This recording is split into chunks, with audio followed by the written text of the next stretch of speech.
ইভেলি বিশ্বলাপে আপনাদের সবাইকে স্বাগত জানাচ্ছি। আমি আফসার উদ্দিন। আপনারা জানেন যে করোনার এই ক্রান্তিকালীন সময়ে আমরা আমাদের ইভেলি বিশ্বলাপে নানা ধরনের ব্যবসা বাণিজ্যিক বিষয়গুলো নিয়ে আলোচনা করে যাচ্ছি। বিশেষ করে করোনার এই সময়ে ব্যবসা বাণিজ্যের নেতিবাচক প্রভাব নিয়ে আমরা বেশ কিছুদিন ধরেই কিন্তু আলোচনা করছি।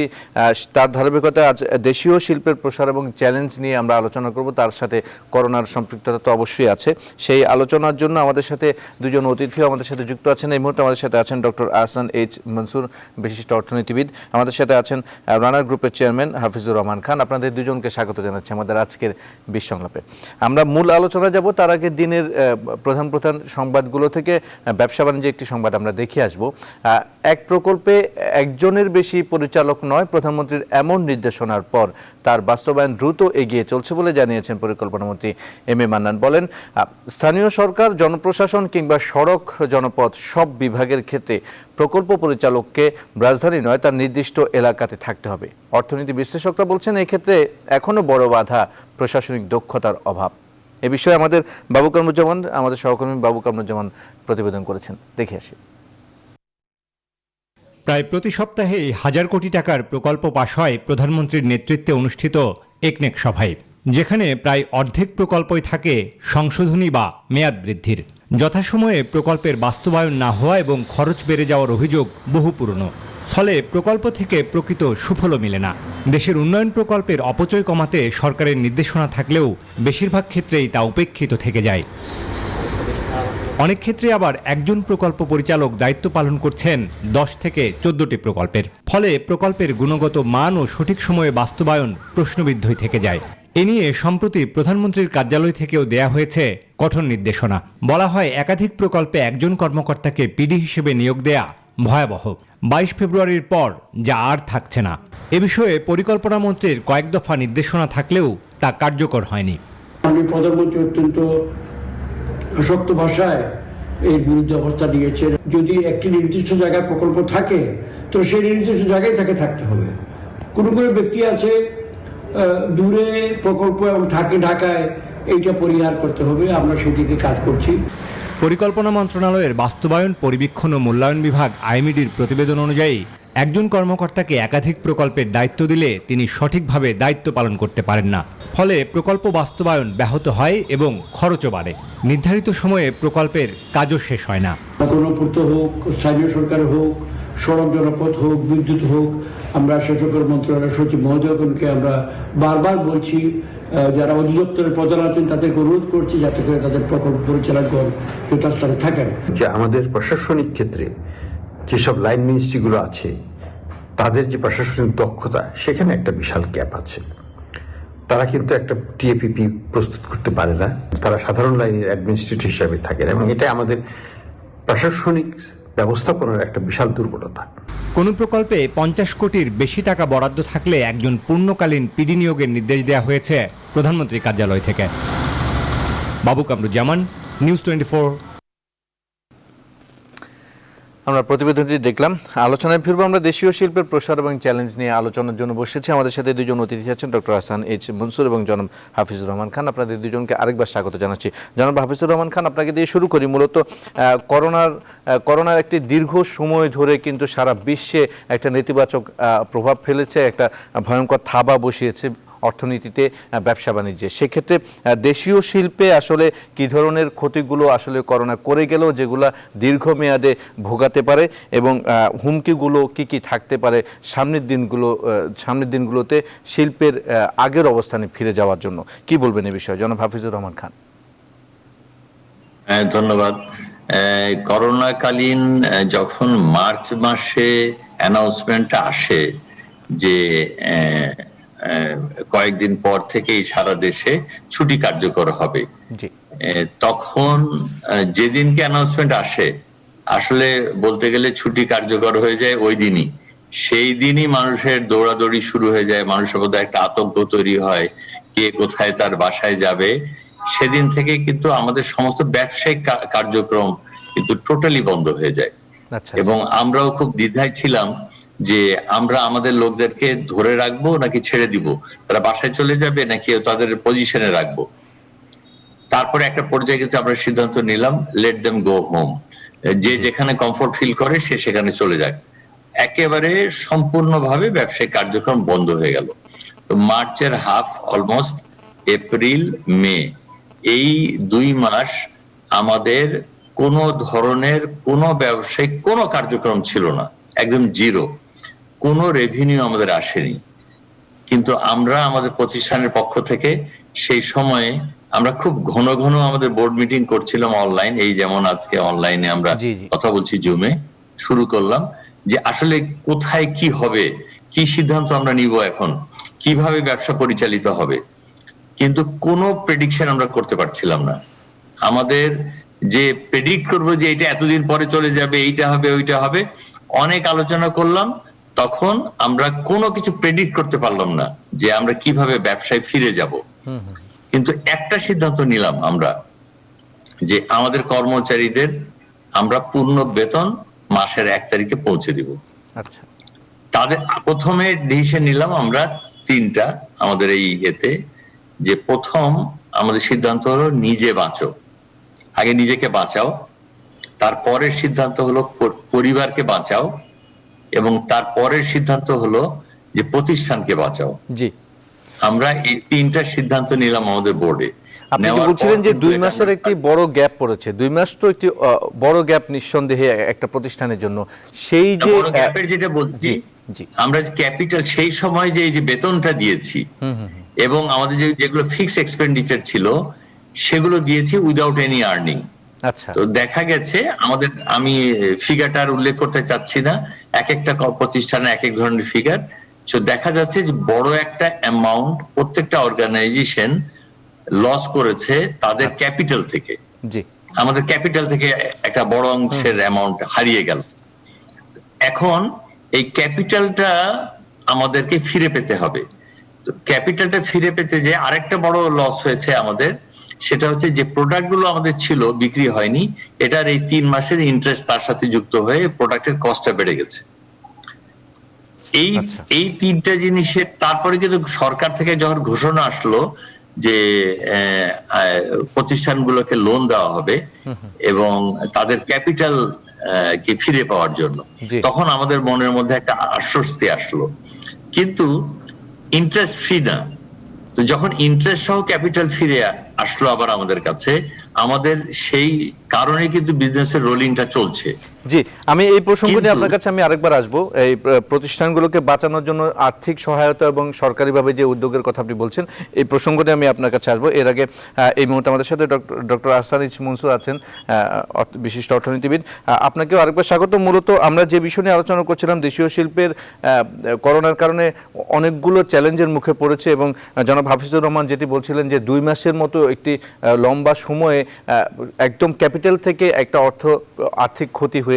সেরকম বাংলাদেশে অসংখ্য প্রতিষ্ঠান, সেই প্রতিষ্ঠানকে বিবেচনায় নিয়ে আসলে এই আর্থিক ক্ষতিটার আসলে প্রভাবটা কি পড়তে পারে সামনের অর্থনীতিতে, তার পাশাপাশি আমাদের দেশীয় উৎপাদন, জিডিপি প্রবৃদ্ধির যে হার ছিল, যে ধারা ছিল, সেটাতে আসলে কি ধরনের নেতিবাচক প্রভাব পড়েছে, সেটার থেকে পুনরুদ্ধারের জন্য আসলে সামনের করণীয় কি থাকতে পারে, ছোট্ট করে একটু বলবেন।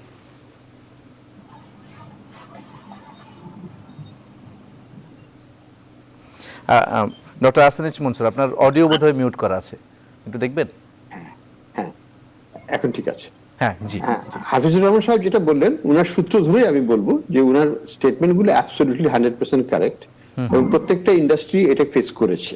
কেউ হয়তো বাধ্য হয়ে লে অফ করতে হয়েছে, কেউ হয়তো বন্ধও করে দিতে হয়েছে, বিশেষ করে ছোট ছোট প্রতিষ্ঠানগুলোকে, এবং বড় প্রতিষ্ঠানগুলো কোনোভাবে তাদের আর্থিক সচ্ছলতার কারণে তারা টিকে আছে।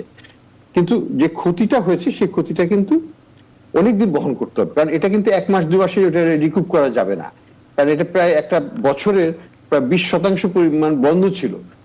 তার পরবর্তীতেও কিন্তু যে একেবারে নর্মাল ব্যাক টু 0 থেকে 1 হয়ে গেল তা তো নয়।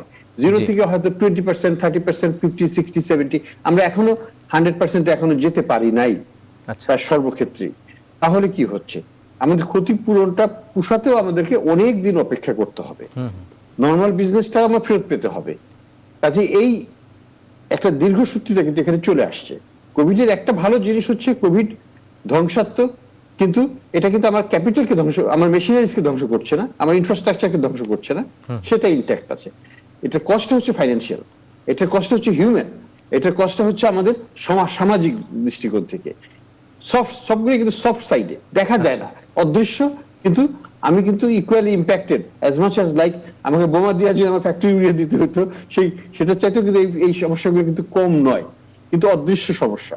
কাজে এইখানে আমাদেরকে বিবেচনায় নিতে হবে যে কিভাবে কত দ্রুত অর্থনীতিকে টাকাটাকে আগের অবস্থায় নিয়ে আসা যায়, যাতে আমি যখন 0 থেকে এখন 70% আছি ধরলাম, আমি জানি 100-তে যেতে পারি, তারপরে 110-এ যেতে পারি, 120-এ যেতে পারি, তাহলেই আমার সমস্যাটা সমাধান হবে আলটিমেটলি।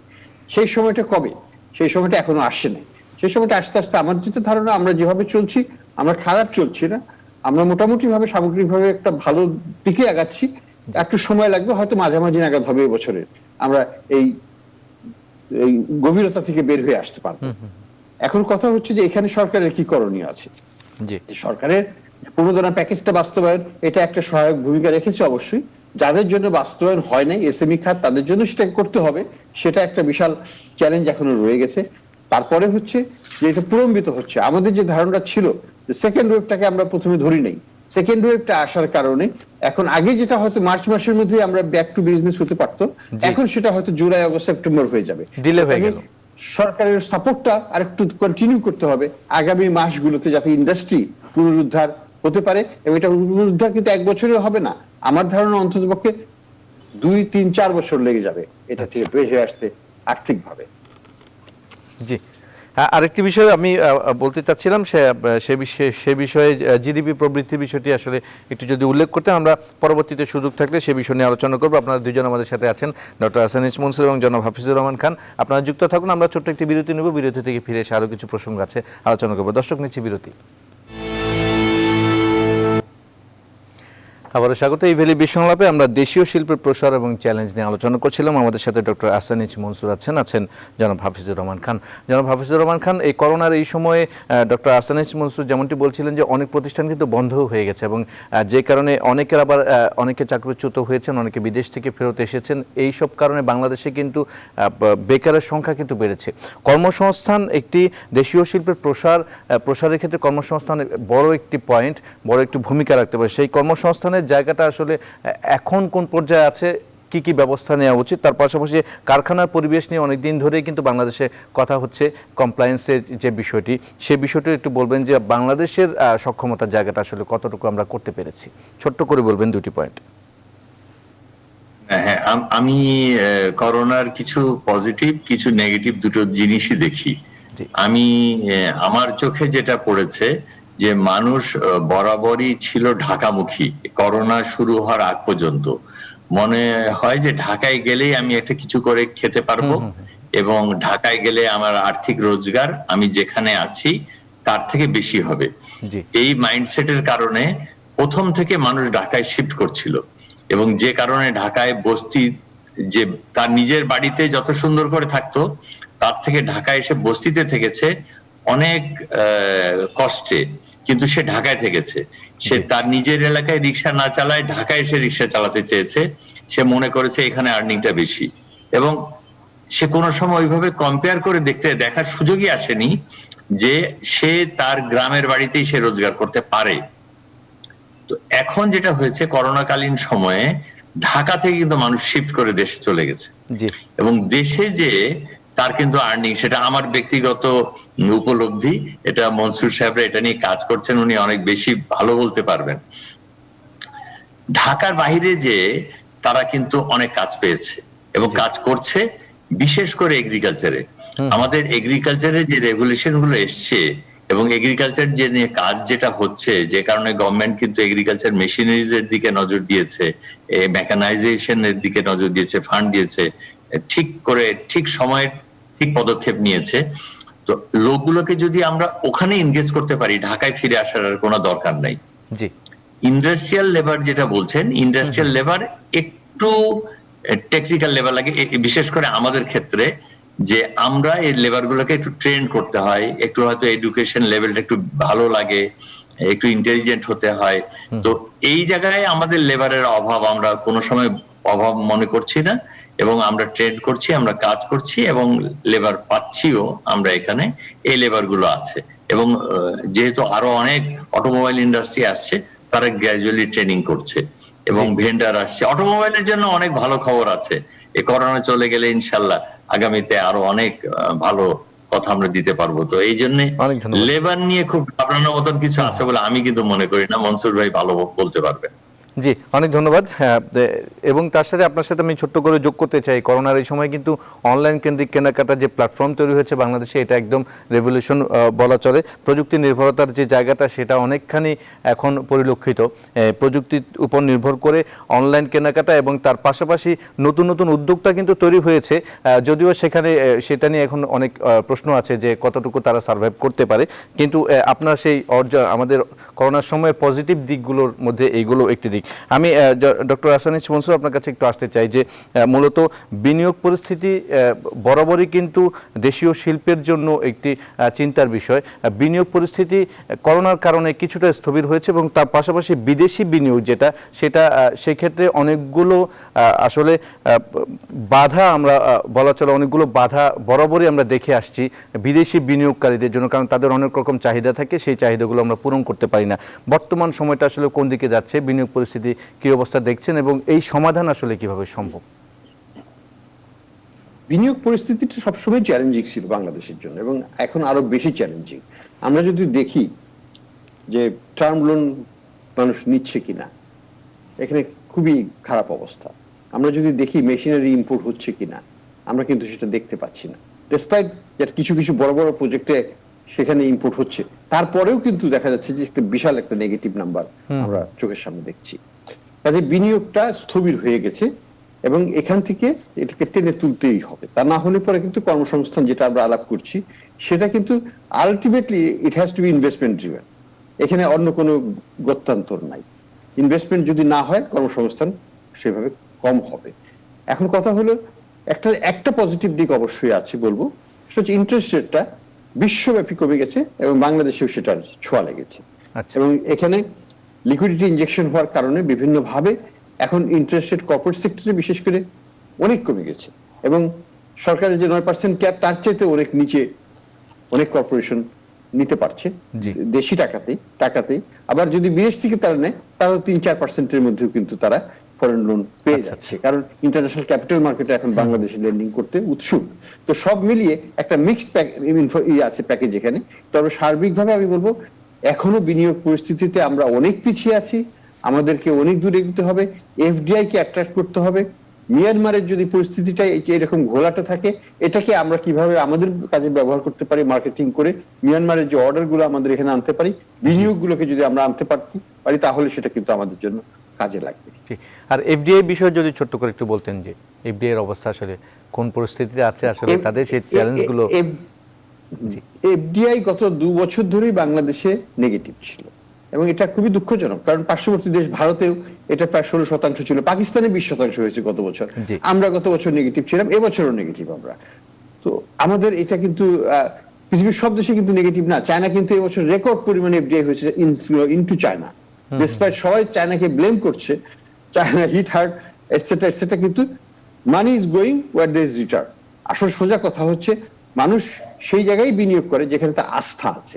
আমরা কিন্তু সেই আস্থাটা বিশ্বব্যাপী সৃষ্টি করতে পারিনি, যে কারণে বাংলাদেশে ফরেন ডাইরেক্ট ইনভেস্টমেন্ট এখনো আমরা অ্যাট্রাক্ট করতে পারছি না।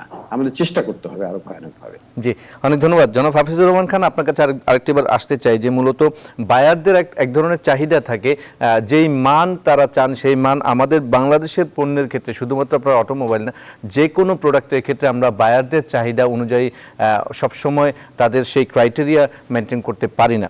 সেক্ষেত্রে আসলে আন্তর্জাতিক মানের সাথে তুলনা করলে বাংলাদেশের দেশীয় শিল্পের অবস্থানটা আসলে কোন দিকে আছে, আসলে গ্যাপটা কোন জায়গায়, আমরা কেন তাদের দিকে এগোতে পারি না? অনেক সময় অনেক ক্ষেত্রে আবার আমরা অনেক দূর এগিয়েছি, অনেকের চেয়েও ভালো। কি বলবেন এই বিষয়ে? মান, আমি ব্যক্তিগতভাবে মান বলে কোন জিনিস আছে বলে মনে করি না। আচ্ছা, মান হচ্ছে ক্রেতা যেটা চায় সেটাই তার মান। এমন ক্রেতা আছে যে সে চাচ্ছে সে 200 টাকা দিয়ে শার্ট কিনবে, এমন একজন ক্রেতা আছে যিনি চাচ্ছেন যে 1000 টাকা দিয়ে শার্ট কিনবেন, এমন ক্রেতাও আছেন যিনি 500 টাকা দিয়ে শার্ট কিনবেন। আমি এখন আমার বিজনেসে আসি, মোটরসাইকেলে আসি। তো মোটরসাইকেলে আমাদের এরকম আছে 60,000 টাকা দামের মোটরসাইকেল আছে থেকে 4 লক্ষ টাকা পর্যন্ত দামের মোটরসাইকেল আছে। তো প্রথমে এটা বুঝতে হবে যে 60,000 টাকার মোটরসাইকেলের মধ্যে যে যে জিনিসগুলো সংযোজন করা আছে 4 লক্ষ টাকার মোটরসাইকেলের মধ্যে সেই জিনিসগুলো সংযোজন করা নাই। আচ্ছা, তো এখন আপনি যদি বলেন যে 4 লক্ষ টাকার মানটা ভালো আর 60 লক্ষ টাকার মানটা খারাপ, এই কথাটা কিন্তু ঠিক না। একটা মোটরসাইকেলের মানুষের চাহিদা কি? একজন বলছে যে আমি শুধু আমার বাচ্চাকে আমার বাসা থেকে স্কুলে পৌঁছে দেব, তো তার রিকোয়ারমেন্টটা মিনিমাম যদি হয়ে থাকে, সে যদি বলে যে আমার এইটুক চাহিদা আছে, এর বেশি আমার আর দরকার নেই, তাহলে তার জন্য আমি এমন মোটরসাইকেল বানাতে পারি যেটার মূল্য অনেক কম। মূল্য কম হওয়া মানে কিন্তু মান কম হওয়া না। আবার এমন একজন বলছে যে না, আমি একটা ডিস্ক ব্রেক চাই, ডিস্ক ব্রেক চাই, অ্যালয় লাইট চাই, আমার অ্যালয় হুইল চাই, ডিজিটাল লাইট চাই, এরকম সিস্টেম হতে হবে, দেখতে এরকম এত বড় হতে হবে, আমার সিটটা এরকম হতে হবে। তার ওই চাহিদা পূরণ করতে যে দেখা গেল এটা হচ্ছে 2 লাখ টাকা যে পড়ছে। তো এই আমরা আসলে পণ্যের আমাদের ক্রেতার চাহিদা অনুসারে পণ্য তৈরি করি, এবং মান যদি বলেন, যদি যে কোনো বিদেশের পণ্যের সাথে একদম চ্যালেঞ্জ দিতে, একদম 1-to-1 চ্যালেঞ্জ দিতে রাজি আছি, এবং এই চ্যালেঞ্জ মোকাবেলা করছি, বাংলাদেশেও করছি। এখন এটা টেস্ট করতে হবে, আমি আমার চেসিসটা কি মেটাল দিয়ে তৈরি করেছি, একটা সিট মেটাল দিয়ে তৈরি করেছি। আপনি সবচেয়ে বিশ্বের উন্নত যেটা বলছেন যে মানে অনেক ভালো, এটা তার চেসিসটাকে নিয়ে এসে এই মেটালের কোয়ালিটি দিয়ে যদি চেক করেন, আমরা তো নিজেরাই চেক করি আমাদের মানটাকে ঠিক রাখার জন্য, আমরা অলওয়েজ এট পার অথবা একটু উপরে আছি। এই চ্যালেঞ্জ আমরা গ্রহণ করতে অনেক ধন্যবাদ। আপনার সেই ভালুকার ইন্ডাস্ট্রি আমরা দেখেছি। একটু আরেকটু অ্যাড করতে চাই, দেশি জিনিস বলেই খারাপ আর বিদেশি জিনিস বললেই ভালো, এই পারসেপশন থেকে যখন আমরা বেরোয় যেতে পারবো, যতদিন সময় লাগবে। এক সময় ছিল জাপানি জিনিস মানে খারাপ, ইংল্যান্ডের জিনিস মানে ভালো, তো এখন হয়েছে জাপানি জিনিস ভালো। তো আমরা যেভাবে এগোচ্ছি, আমার বিশ্বাস এই পারসেপশন থেকে আমরা বেরিয়ে যাবো খুব তাড়াতাড়ি। অনেক ধন্যবাদ। আমরা এই মুহূর্তে অনুষ্ঠানের পর্যায়ে আরেকটি ছোট্ট করে বিরতি নিব। আপনারা দুজন আমাদের সাথে যুক্ত আছেন, থাকুন যুক্ত। দর্শক, ইভ্যালি বিশ্বংলাপে নিচ্ছে একটি বিরতি, সাথে থাকুন। আরেকবার স্বাগত। আমাদের আজকের ইভ্যালি বিশ্বংলাপে আমরা দেশীয় শিল্পের প্রসার এবং চ্যালেঞ্জগুলো নিয়ে আলোচনা করছি। একদম শেষ প্রান্তের দিকে আছি আমরা আলোচনার। আমাদের সাথে ডক্টর আহসানিজ মনসুর আছেন জনাব হাফিজুর রহমান খান। ডক্টর আহসানিজ মনসুর, আপনাকে দিয়ে শুরু করি। মূলত আপনি একটিবার উল্লেখ করেছেন যে এসএমই খাত সহ পিছিয়ে পড়া যারা আছে উদ্যোক্তাদের মধ্যে, তাদের ক্ষেত্রে আসলে প্রণোদনার যে প্যাকেজ, সেই প্রণোদনার সাফল্য অনেকটাই কম। আমি একটু আপনার কাছে প্রশ্ন রাখতে চাই যে মূলত এসএমই খাত যারা আছে এবং ব্যাকওয়ার্ড লিঙ্কেজ হিসেবে যে প্রতিষ্ঠানগুলো কাজ করছে বড় বড় প্রতিষ্ঠানের পিছনে, তাদের জন্য আসলে এই প্রণোদনার জায়গাটা কিভাবে নিশ্চিত করা যায়? কারণ অনেকগুলো দিন কিন্তু পার হয়ে গেছে, বিশেষ করে যারা একদম খুব হতদরিদ্র অবস্থায় বন্ধ হয়ে যাওয়ার পথে যে প্রতিষ্ঠানগুলো, তাদের জন্য আসলে আর কি কি করণীয় থাকতে পারে সরকারি প্রণোদনার পাশাপাশি? দেখুন, সবচেয়ে বেশি কৃষির পরে সবচেয়ে বেশি লোক নিয়োজিত আছে এসএমই খাতে। কাজে এই খাতটাকে আমাদেরকে বাদ দিয়ে আমরা কিন্তু সামনের দিকে যেতে পারবো না। এত বিশাল এমপ্লয়মেন্ট জনগোষ্ঠী যারা এই খাতের উপর নির্ভরশীল। কিন্তু কথাটা হচ্ছে যে এই খাতের জন্য, প্রোটেকশনের জন্য সরকার কিন্তু বিশেষ কিছু করছে না। 1 নম্বর, সরকার বলে দিল 9% সুদের বেশি দেওয়া যাবে না, 9% বেশি সুদ দেওয়া যাবে না, খুব ভালো কথা। কিন্তু তাদের সমস্যা হচ্ছে access to credit, not the interest rate. তারা তো এটা না পাওয়াতে তারা হচ্ছে কোথায় যাচ্ছে, তারা 100%, 200% করে ইন্টারেস্ট রেট দিয়ে তারা বিভিন্ন মানি লেন্ডারের কাছ থেকে টাকা নিচ্ছে। এটাতে তাদের কি উপকার হচ্ছে না অপকার হচ্ছে? সরকার কিন্তু ভাবতে হবে যে আমি ভালো করতে যাই যেন মন্দ না করে ফেলি। দ্বিতীয়ত হচ্ছে যে কি, প্রণোদনা প্যাকেজের কথাই ধরুন, বলা হচ্ছে মাইক্রো এন্টারপ্রাইজকে দিতে হবে। মাইক্রো এন্টারপ্রাইজকে দেওয়ার মতো সক্ষমতা কোনো ব্যাংকের নাই। ব্যাংকের সক্ষমতা আছে সবচেয়ে বেশি, কিন্তু সেটা হচ্ছে এসএমই খাতে। তার নিচের যে মাইক্রো এন্টারপ্রাইজ, তাকে দেওয়ার মতো সক্ষমতা ব্যাংকেরও নাই, কারণ তারা এত ক্ষুদ্র। তাদেরকে দিতে হলে মাইক্রো ফাইন্যান্স ইনস্টিটিউশন শুধু দিতে হবে। সরকার বললো তোমাদেরকে দিতে হবে, কিন্তু 9% দিতে হবে। মাইক্রো ফাইন্যান্স ইনস্টিটিউশন কোনোদিনও 9% বিজনেস করতে পারবে না বাংলাদেশে, কারণ তাদের কস্ট অফ ম্যানেজমেন্ট ইজ 10-15% পড়ে যায়। তারা 20 থেকে 25% লোন দিয়ে অভ্যস্ত, সেখানে কিভাবে তারা 9% দিবে? তাদের টাকা একটাও ব্যবহার হয় নাই। ব্যাংকের কথা যদি বলি, শুধুমাত্র ব্র্যাক এন্ড আইডিএলসি পুরোপুরি টাকাটা ব্যবহার করতে পেরেছে, অন্য কোনো ব্যাংক সেইভাবে টাকা ব্যবহার করতে পারে নাই। ফলে এখানে 50% গ্যাপ হয়ে গেছে, এখনো রয়ে গেছে। এবং সব ব্যাংক এটা পারবে না, বা সব ব্যাংকের ফোকাস তো মাইক্রো মানে এসএমই ফোকাস নাই। যাদের এসএমই ফোকাস আছে তাদেরকে দিয়েই এটা করানো উচিত ছিল, ইনস্টেড সবাইকে বলা। যাদের কর্পোরেট ফোকাস, যাদের ট্রেড ফোকাস, যাদের কনজিউমার লেন্ডিং ফোকাস, তাদেরকে যদি বলা হয় এসএমই তে আসো, তারা কিন্তু পারবে না এবং তারা লস খেয়ে যাবে সেখানে। এটা একটা জিনিস। সরকারের একটা প্ল্যান ছিল একটা লোন গ্যারান্টি স্কিম করবে যাদের কোলাটেরাল নাই। সেই স্কিমটা সবকিছু ঠিক আছে, বোর্ড থেকে অ্যাপ্রুভাল হয়েছে বাংলাদেশ ব্যাংকে, কিন্তু এখন পর্যন্ত বাস্তবায়ন হয়নি। তাদের বাস্তবায়ন না হলে পরে এই গ্যারান্টিটা থাকলে পরেও ব্যাংকগুলো উৎসাহিত করতো অ্যাটলিস্ট টাকাটা আমি ফেরত পাবো, কিন্তু সেটাও তো হচ্ছে না। তো এটা এইসব কারণে যদি আমরা দূর করতে পারি, তাহলে আমি মনে করি যে এটা খুব দ্রুত বাস্তবায়ন করা সম্ভব। কিন্তু সমস্যাগুলো কিন্তু আমরা মানে অনেকদিন ধরে এটাকে জিইয়ে রেখেছি। জিইয়ে রাখার কারণেই এই সমস্যাটা, এই অচল অবস্থা সৃষ্টি হচ্ছে। এবং সমস্যাগুলো জিইয়ে রাখার পাশাপাশি যে সমাধানগুলো আপনাদের মাধ্যমে আসছে সেগুলোর বাস্তবায়নের ক্ষেত্রেও কিন্তু অনেকটা ধীর গতি এবং অনেক ক্ষেত্রে বাস্তবায়নও হয় না। কারণ এই অনেকবারই অনেক রকমভাবেই টেবিলে আলোচনা হয়, সরকারি প্রতিষ্ঠানের পাশাপাশি আপনারা আলোচনা করেন, কিন্তু কোনো সমাধান সেভাবে আসলে দীর্ঘায়িত হয় অথবা হয় না। আচ্ছা, জনাব হাফিজুর রহমান খান, আমি আপনার কাছে একটিবার যেতে চাই। মূলত আপনি বলছিলেন যে লোনের যে বিষয়টি আপনি প্রথম পার্টে বলছিলেন, সেই লোনের বিষয়টি যখন সরকারি ঘোষণার মাধ্যমে আসলো তখন আপনারা একটু স্বস্তি পাচ্ছিলেন। মূলত সেই জায়গাটা আসলে ফ্যাসিলিটেশন জায়গাটা আপনারা কতটুকু পেয়েছেন, তার পাশাপাশি যে প্রসঙ্গ নিয়ে আলোচনা করছিলাম এসএমই খাত যাদের কোলাটেরাল দেওয়ার মতো কোনো ব্যবস্থা নেই, যারা আসলে ব্যাংকিং চেইন বোঝে না, ব্যাংকিং ক্রাইটেরিয়া বোঝে না, তাদের জন্য বিকল্প কিছু থাকতে পারে কিনা, এই দুটি প্রসঙ্গে ছোট্ট করে বলবেন, আমরা শেষ প্রান্তে আছি অনুষ্ঠানের। মানে আমরা আসলে ব্যবসার এমন একটা অবস্থায় আছি, আমরা ব্যাংকের সাথে এমন ভাবে লিঙ্কড গত 20 বছর ধরে, যে ব্যাংকের একটা আস্থা আমাদের উপর তৈরি হয়ে গেছে, যে কারণে ব্যাংক আমাদেরকে ল্যান্ডিং করতে কোনো সময়ই দ্বিধাবোধ করেন না। আমরা যখন যা চাই তখন তাই পাই। কারণ আমাদের সাথে যদি এই এসএমই খাতকে কিংবা আরো ক্ষুদ্র যারা ব্যবসার সাথে আছে যে তুলনা করেন, তাহলে মোটেও ঠিক হবে না। এবং ব্যাংক সবসময় আমাদেরকে টাকা দিতে কমফোর্ট বোধ করে আমরা মনে করি। কিন্তু এসএমই খাতে যখন যায়, যে কথাটা মনসুর সাহেব বলছিলেন, যত আমরা গ্র্যাজুয়ালি নিচের দিকে নামবো, ইকোনমিকে ডেভেলপ করতে হলে তাদেরকে আসলে প্রপারলি ফাইন্যান্স করতে হবে। তারা এখন পর্যন্ত অনেক হাই কস্টে ইন্টারেস্ট দিয়ে হাই কস্ট পড়ছে তাদের যে ইনভেস্টমেন্টে। এখান থেকে তাদেরকে বের করে নিয়ে আসলেই আসল রেগুলেশন ইন্ডাস্ট্রিতে আসলে শুরু হবে। আমরা এখন এসএমই খাত নিয়ে কাজ করছি, আমরাও তাদের সাথে যুক্ত আছি। আমাদের অটোমোবাইলে আসলে বিশাল সাপোর্ট দরকার এসএমই খাতের, এটা কিভাবে ডেভেলপ করা যায় সেটা নিয়ে আমরা কাজ করছি। এবং সরকার উপলব্ধি করেছেন, কিন্তু পলিসি এখনো পর্যন্ত ফর্ম করতে পারেননি। যে অটোমোবাইল যে পলিসি হয়েছে, এর আগে একটা মোটরসাইকেল পলিসি হয়েছে, অটোমোবাইল পলিসি ফর্ম হতে যাচ্ছে, তার মধ্যে এটাকে খুব স্ট্রংলি লেখা হয়েছে, কিন্তু ইমপ্লিমেন্ট কতদিনে কিভাবে করা হবে এটা একদম নির্ধারণ করা নাই। সেটা নিয়ে আমরা আলোচনা করছি। ইনশাল্লাহ একটা পথ আমরা খুঁজে পাবো যে কিভাবে আমরা এই এসএমই খাতকে আরো ডেভেলপ করতে পারবো। জি, অনেক ধন্যবাদ। আমরা একদম শেষ প্রান্তে ডক্টর আহসান মনসুর, যদি কিছু অ্যাড করতে চান।